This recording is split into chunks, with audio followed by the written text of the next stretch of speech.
Hey, I was just thinking that if I had one opportunity to speak to a group of people, the most important thing that I can think of that I would really want to tell them is what is the difference between believing in God and believing in Him unto salvation?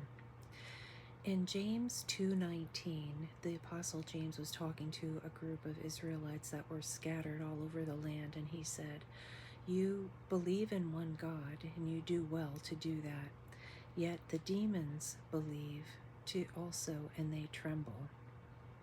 So, believing in God, many people think that they are covered, that they're going to heaven because they believe that God exists. But yet, even demons believe in God, and they are not going to be saved. Of course, they are not going to go to heaven. So, there is a difference between believing in God and believing in Him unto salvation. Believing in God unto salvation means there is a trust in what God is saying in the Bible and in His Word. So, for example, it's not just believing in Him, it would be believing what He says. And for example, there is a man who comes up to you, let's say, and he tells you he has $1 million check for you. Now, your response could be, "Oh, great, this man believes he has $1 million check for me. Well, that would be nice, but I don't really believe something that good would happen to me," and you walk away.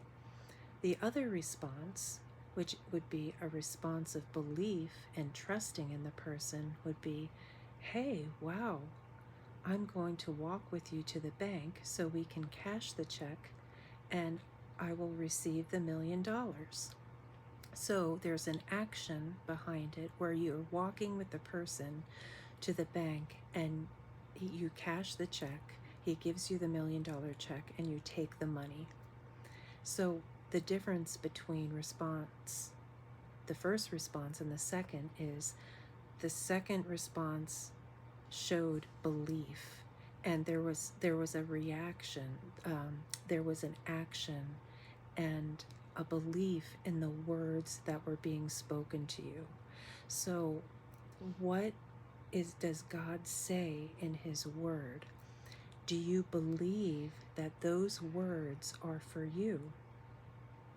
If you believe and have faith and trust in God, and you believe in the things that He says, your life is going to look different than other people's lives.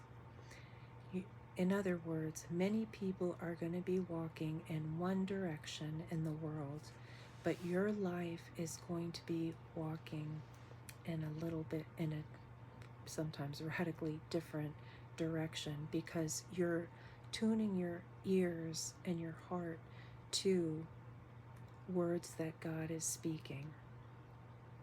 So I just pray that you would open your heart to receive the words of God, and that faith would come to you where you actually believe what He says and come into agreement with it, where you respond and you surrender your life to Him. In Jesus' name, God bless.